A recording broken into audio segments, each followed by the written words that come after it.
रहेगा। एक और खास मेहमान हमारे साथ जुड़ गए, उनका तारुफ करा देते हैं। मेजर मोहम्मद अली शाह साहब हमारे साथ जुड़ गए, डिफेंस एक्सपर्ट है। आपको बहुत इस्तेमाल। आप मेजर मोहम्मद अली शाह साहब, हालांकि एंटी ब्लिंकन के दौरे को लेकर तमाम चीजें सामने आई, प्रेस कॉन्फ्रेंस करके बताया भी गया। एक तरफ उसको फिक्र भी हो रही है कि नस्ल कुशी हो रही है, ह्यूमैनिटेरियन ग्राउंड्स पर इसराइल को ख्याल रखना चाहिए, लेकिन दूसरी तरफ उसने ये कहने के बाद ये भी वाजे कर दिया है कि इसराइल को मदद लगातार अमेरिका की मिलती रहेगी। जी हाँ, आपने बहुत खूब फरमाया साहिब जी। और देखिए, इजराइल को मदद अमेरिका से मिलेगी, 100% मिलेगी। और अमेरिका भी, it makes no bones about it, America ने ये बात भी साफ कह दी है कि वो इजराइल को सपोर्ट करेगा। और यही एक खास वजह है, मैं देख रहा हूं कि इजराइल जिसके दम पे तबातोड़ हमले कर रहा है बिल्कुल, और वो जानता है कि अगर अमेरिका उनको रुकने के लिए भी कह रहा है तो एक तरीके से भलाई एंथनी ब्लिंकन की विजिट हो, भलाई कुछ भी हो, तो अमेरिका हाफ हार्टेडली कह रहा है, पूरे दिल से नहीं कह रहा है वो। तो अमेरिका कहीं ना कहीं, अमेरिका फिलहाल तो, और इसराइल ने कह दिया है, उन्होंने एक कसम खा रखी है कि वो हमास का खात्मा करके ही दम रुकेंगे। अरे हमास का खात्मा समझने की कोशिश करें हम, 40,000 लड़ाके हैं और हमास को सपोर्ट मिलता है कहां से? ईरान से। और उनके लीडर, हमास के लीडर ईरान में नहीं बैठे हैं, वो बैठे हैं कतर में, अन्य देशों में। तो बहुत ही पेचीदा मामला है, बहुत ही कॉम्प्लेक्स है ये सिचुएशन। अब अगर हमास का खात्मा करके आप दम लेंगे तो कितना टाइम लग जाएगा एक हमास के उग्रवादी, आतंकवादी, दहशतगर्दी या टेररिस्ट को पकड़ने? क्योंकि वो टेररिस्ट ऑर्गेनाइजेशन है, ऑलरेडी यूएन ने डिक्लेयर कर रखा है, यूएस ने, इसराइल ने। तो एक हमास के फाइटर को मारने के लिए आपको कम से कम 2-3 और 1:3 बेगुनाहों की वहां पे जान लेनी पड़ेगी, जो कि बहुत ही इट इज ड्रेडफुल, जो कि बहुत ही खौफनाक है। और कोई भी जो मानवता में यकीन रखता है, कोई भी इसको सपोर्ट नहीं करेगा। दुनिया भर में प्रोटेस्ट हो रही है, ये इस हद तक के भी कि जो लोग इजराइल को बहुत मानते थे वो ही आज की तारीख में कह रहे हैं इसराइल को, तुम कर क्या रहे हो? फ्रांस फ्रांस ने, इमैनुअल मैक्रोन ने भी इसराइल को रुकने के लिए बोला है कि भाई तुम क्या इंसानियत का खात्मा कर रहे हो। तो जो हमास ने किया 7 अक्टूबर को, वो बहुत गलत किया। कोई इससे इत्तेफाक नहीं रखेगा, कोई सपोर्ट भी नहीं करेगा। और बहुत ही रूह कपा देने वाली बात थी जो 7 अक्टूबर को हमास ने किया। But two wrongs don't make a right. आप 2 गलतियां करेंगे, कभी सही नहीं होंगे आप। आपने एक गलती करी और दूसरा भी वही गलती करेगा, तो फर्क क्या रह गया फिर आप में? और भाई अगर मैं एक किसी बेवकूफ इंसान से, कल की बात है, मैं आपको बता रहा हूं, मैं कल मैं जी सलाम पे 2 बजे, ये अपने सलाम टीवी पे 2 बजे जुड़ा था जी। 1:55 PM में 2 लोग, मैं बाहर था, 2 लोग मेरे पास आए। कोई कुछ बात, पता नहीं क्या बात थी, उन्हें मेरी टेडक्स टॉक देखी थी, वो बोला एक सर एक सेल्फी चाहिए। और मैं फोन पे बात कर रहा था उस टाइम पे, हल्का था। बाद में वो गाली गलौज करने लग गए। और अगर मैं ही उनके मुंह पे आ जाऊं, उनके ही लेवल का आ जाऊं, तो उनमें मेरे फर्क क्या रह गया? और मेरे को मात्र कुछ चंद, आपने देखा होगा कि मैंने गाड़ी में बैठ के फिर लाइव किया था, फिर मैंने भागा वहां से, मैं गाड़ी में बैठा, फिर मैंने लाइव किया। तो अगर मैं भी उनके मुंह लगूं तो उनमें मेरे फर्क क्या रह गया? बस ठीक उसी तरीके से अगर हमास और इसराइल, देखिए हमास तो दहशतगर्दी है, उग्रवादी। इसराइल तो समझदार आदमी है ना, इसराइल की तो गवर्नमेंट है, उनकी तो सरकार है, उनकी तो बकायदा फौज है। और कोई भी फौज ऐसा अनप्रोफेशनल काम नहीं करेगी। मगर अगर आप सिविलियन को मारे, अरे अमेरिका ने क्या कहा था जब रूस और यूक्रेन का जंग हुआ था? ये कहा था कि प्रेसिडेंट पुतिन युद्ध अपराधी हैं? और जब वो यूक्रेन पे हमला कर रहा था, वो कोलैटरल डैमेज उसको मैं कहूंगा, जो भी गलत था तरीके से, भाई कोलैटरल डैमेज हो जाता है। लेकिन इतने हद तक 1400-1200 लोग मारे होंगे हमास ने, जो कि गलत हुआ, बहुत ही गलत हुआ, दर्दनाक हादसा था। मगर आप रेशो देखिए, 22,000 से ज्यादा आप मासूमों को मार दोगे। बिल्कुल, 22,000 से ज्यादा लोगों की मौत यहाँ पर हो चुकी है, और जिसमें ज्यादातर बच्चे और खवातीन शामिल हैं। इंटरनेशनल रूल जो है वो, आप कहीं भी चले जाइए, इंटरनेशनल या हिस्टोरियन से बात कर लीजिए, कभी ऐसा नहीं होता कि जो कोई लोग, फिलिस्तीन के जो अरब लोग हैं, वो गजा में और फिलिस्तीन के एरिया में वो जनरेशन से रह रहे हैं। उनके पुरखे, दादा के दादा, नाना के नाना वहां रहते थे। जबकि ज्यूज जो हैं, इनके तो इजराइल की जो आज पॉपुलेशन है, इसमें से 70% इजराइल की ज्यू पॉपुलेशन ऐसी है कि उनके दादा या उनके नाना इजराइल में रहते ही नहीं थे। वो रहते थे जर्मनी में, वो रहते थे अमेरिका में, वो रहते थे भारत से भी ज्यूज जाके सेटल हो गए हैं वहां पर। तो ये ख्वाब कि भाई गजा पट्टी खलाई करवा देंगे और वो सेनाई में जाके बच जाएं, ये तो संभव ही नहीं है। मोहम्मद अली शाह साहब, जिस तरह से इजराइल की तरफ से लगातार जारहत देखने को मिल रही है, आपने देखा हालात कितने खराब नजर आ रहे हैं। दूसरी तरफ इजराइल में भी हालात बहुत बेहतर नहीं है। इकोनॉमी जिस तरह से वहां की चरमरा रही है, लेकिन उसके बावजूद भी कोई असर जंग की कमी में नहीं देखने को मिल रहा है। तो क्या ये एक बड़ा नुकसान है इजराइल के लिए? जिस तरह से हमास ने हमला किया वो नाकामी भी है, तो क्या उस नाकामी को छिपाने के लिए इजराइल इस हद तक लगातार बढ़ता हुआ नजर आ रहा है कि उसको अपने हालात भी नजर नहीं आ रहे हैं? मोहम्मद अली शाह साहब जी, आपने बिल्कुल दुरुस्त बात की है साहिबा जी। जी हाँ, एक तरफ से देखा जाए, एक तरीके से इस बात का सवाल का उत्तर होगा जी हाँ, एक तरीके से यस। दूसरी बात यह है कि ग्रुप कैप्टन यूके देवनाथ ने साहब ने अभी बात करी अबाउट के हिंदुस्तान से भी बहुत लोग इजराइल में बसे हैं। बिल्कुल, इन्होंने बिल्कुल दुरुस्त फरमाया।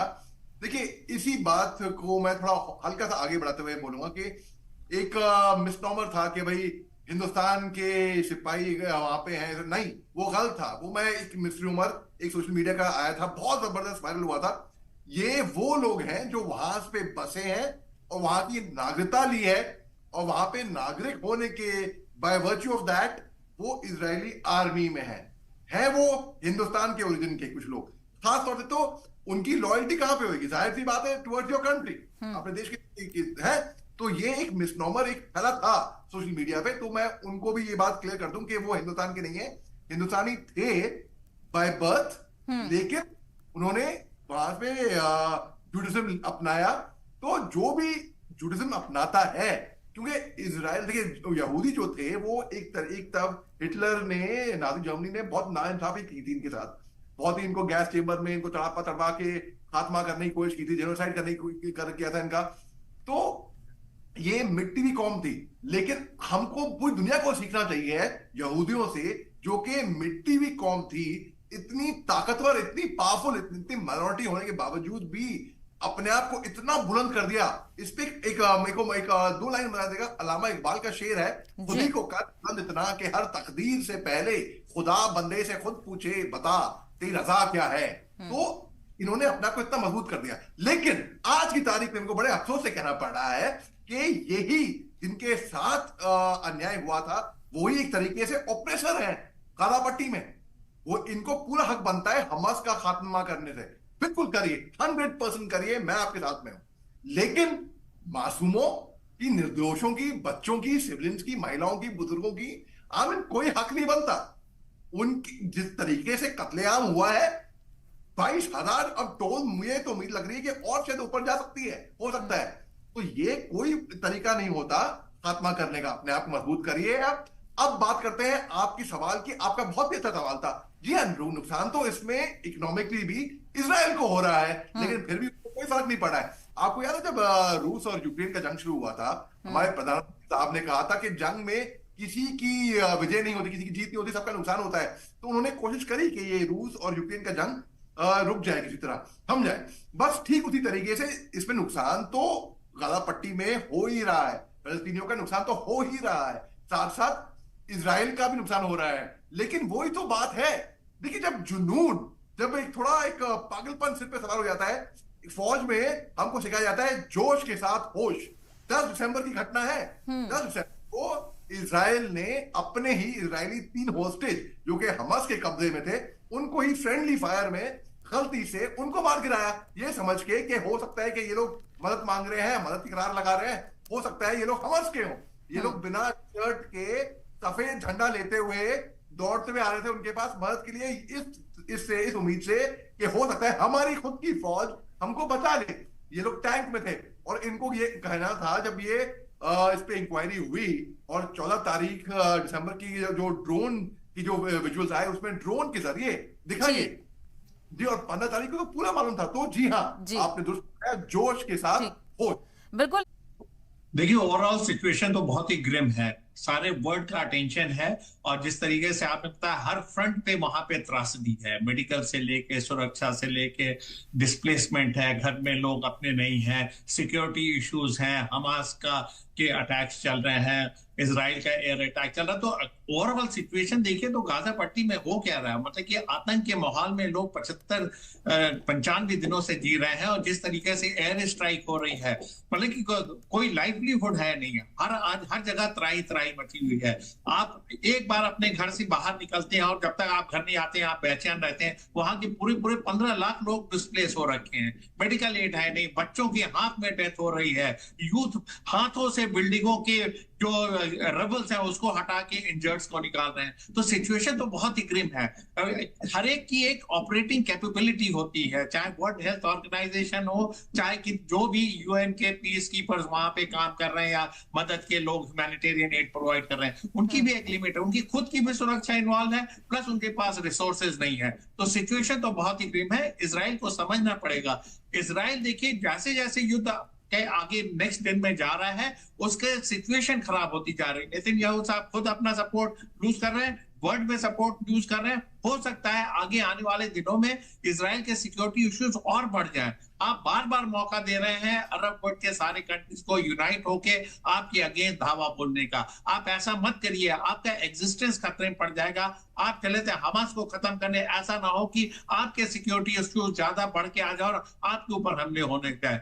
मदद की एक लिमिट होती है, कोई देश किसी की एक लिमिट तक मदद करता है। एग्जाम्पल आपने देखा रशिया यूक्रेन युद्ध, कहां गया यूक्रेन, पूरा देश तबाह हो गया। और आपकी जिद, जेलेंस्की साहब ने जिस तरीके से युद्ध लड़ रहे हैं वही कमोबेश हाल आज की डेट में नेतन्याहू साहब का। नेतन्याहू साहब अपने दम पे तो लड़ रहे हैं, लेकिन अमेरिका पूरी तरीके से मदद कर रहा है, तो कितने दिन मदद जारी रखेगी। और जर्मनी और फ्रांस का स्टैंड अलग होता जा रहा है। उन्होंने बोला है कि आप जंग को खत्म करिए, ह्यूमैनिटेरियन एड शुरू करिए। तो ऐसा ना हो कि आप यहूदियों की सुरक्षा के चक्कर में वर्ल्ड वाइड जो यहूदी दूसरे देशों में हैं उनके सुरक्षा पे क्वेश्चन मार्क लगा दें और आपका एग्जिस्टेंस खतरे में आ जाए। आप चले थे ग्रेटर इजराइल बनाने के लिए और आप कहीं खुद ना कैजुअलिटी सफर करें, तो आपको नुकसान तो हो रहा है। हिजबुल्लाह आपको अटैक कर रहा है, हुतीज ने रेड सागर में आपका जीना मुश्किल कर रखा है, हमास ने गिव अप किया नहीं है। और अगर ये तीनों अलाइन हो गए एक साथ, अगर ईरान उसमें घुस जाता है और सऊदी अरबिया, इजिप्ट और जॉर्डन मिल जाते हैं, तो क्या होगा। आज की डेट में वो जरूर युद्ध में नहीं भाग ले रहे हैं,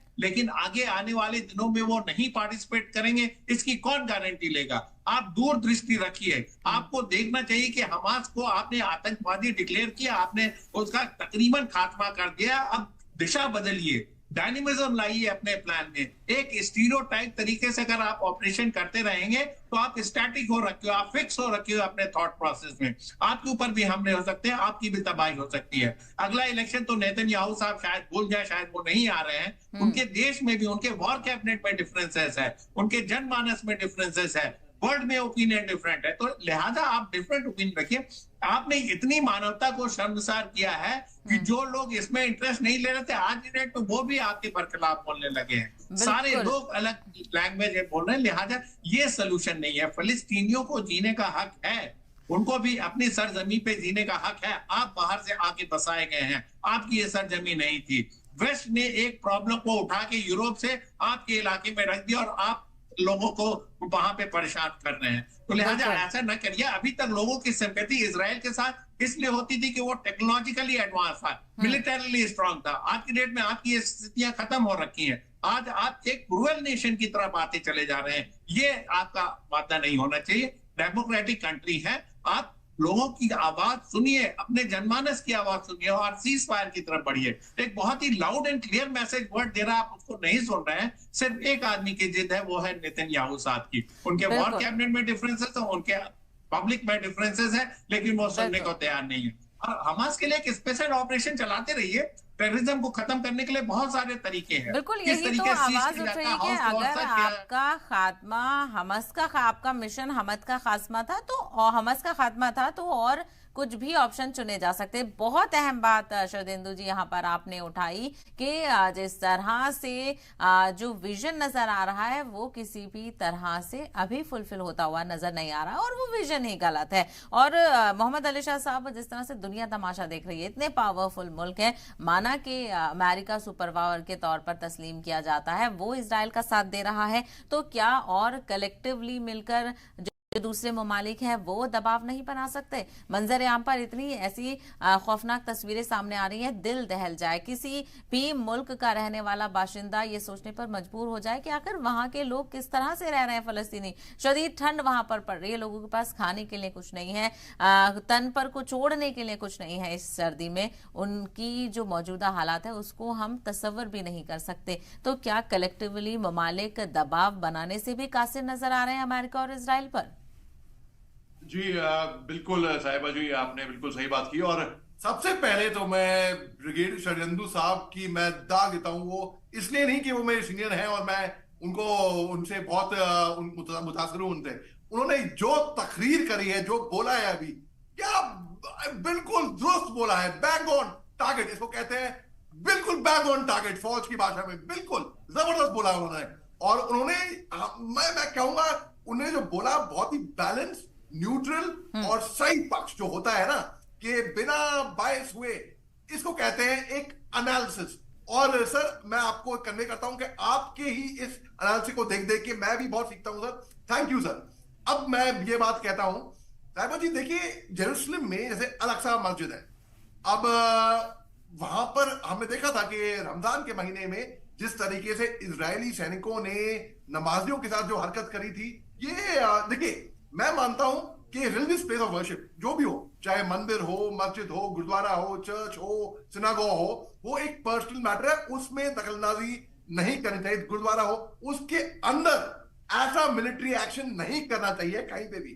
ये उसका एक सैंक्टिटी होती है, वो प्लेस ऑफ वर्शिप होती है। अब देखिए इजराइल के अंदर भी बहुत सारे फिलिस्तीनी भी हैं जो इजरायली फौज में हैं, और जाहिर सी बात है नो मैटर व्हाट उनकी लॉयल्टी होनी भी चाहिए इजराइल के साथ 100%, क्योंकि इजराइल का नमक खा रहे हैं वो। तो हमने बात की थी कि बहुत से हिंदुस्तानी वहां पे इजराइल में बसे हुए हैं। वो खास तौर से मणिपुर से बहुत सी ट्राइब्स 90s के अंदर वहां पे मूव कर गई थी इजराइल में, और मैंने उनका इंटरव्यू भी लिया है। और बिनामाशे ट्राइब, और तो उनकी लॉयल्टी आज की तारीख में, उनका पासपोर्ट सब कुछ इजरायली है, तो इसलिए वो इजरायली हुए वो। अब देखिए बात ऐसी, उन पे दबाव नहीं बना सकता। नहीं, माफ कीजिएगा, मेरे को बहुत दुख से कहना पड़ा है, इजराइल पे कोई फर्क नहीं पड़ा। भलाई ऊपर से अमेरिका ने भी कहा होगा, लेकिन इन पे फर्क पड़ा ही नहीं। दुनिया भर इनकी निंदा कर रही है। दुनिया भर जो इजराइल का सपोर्ट करते थे वो भी आज की तारीख में कह रहे हैं भाई कर क्या रहे हो, क्या कर रहे हो, खात्मा कर रहे हो इंसानियत का। जहां पे इंसानियत का जहां पे भी खात्मा होता है, हमस ने किया 7 अक्टूबर को, बहुत ही गलत किया, वो भी इंसानियत का खात्मा ही था, उसको भी मैं मानूंगा। तो अगर मैं रेशो ना भी कंपेयर करूं कि 1200-1400 इज टू 22,000, मैं रेशियो कंपेयर नहीं करा। एक इंसान निर्दोष इंसान, कहीं पे भी उसको खरोच भी आती है, वो भी गलत है। यहां पे तो बाकायदा खात्मा हो रहा है। जिस तरीके से लोग बेघर हुए हैं, वो जाएंगे तो कहां जाएंगे? अरे सोचिए, अपने घर से किसी को भी अगर रातों रात कोई बेघर कर दे कहीं पे भी। भाई जम्मू कश्मीर में हुआ था कश्मीरी पंडित का, मेरे को बहुत दुख होता है इस बात के बारे में सोच के, बहुत दुख होता है। और इसकी निंदा करनी चाहिए, निंदा ही नहीं। आज की तारीख में जैसे कि फर्ज करिए जो कश्मीरी पंडित साहब हमारे भाई बहन हैं उनके साथ में हुआ, बहुत गलत हुआ, तो उनको क्या बदला चाहिए? नहीं, उनको चाहिए रिहैबिलिटेशन, उनकी देखभाल करनी चाहिए उनको। अभी भी अगर आप देखें, अगर मदद मिल रही है, मदद कोई ह्यूमैनिटेरियन एड, राशन, पानी, दवाई, इस इलेक्ट्रिक एनर्जी, तो आप देखिए इतनी चेकिंग वहां पे हो रही होगी, इजरायली फौज वहां पे नहीं आने देगी। और अगर आती भी है तो हमस, आपको क्या लगता है हमस में डकैती नहीं करेगा इनकी? हमस सबसे पहले तो उनकी डकैती करेगा। तो वहां पे पिस कौन रहा है? जो बेकसूर, बेगुनाह, मासूम, वो पिस रहे हैं इसके अंदर। और ये बात इजराइल भी समझता होगा, लेकिन क्योंकि वो खुद भुगत चुका है, वो खुद एक टाइम पे हिटलर की नाजी जर्मनी के टाइम पे वो देख चुका है। लेकिन बिल्कुल बात ये है, उनको समझ में बिल्कुल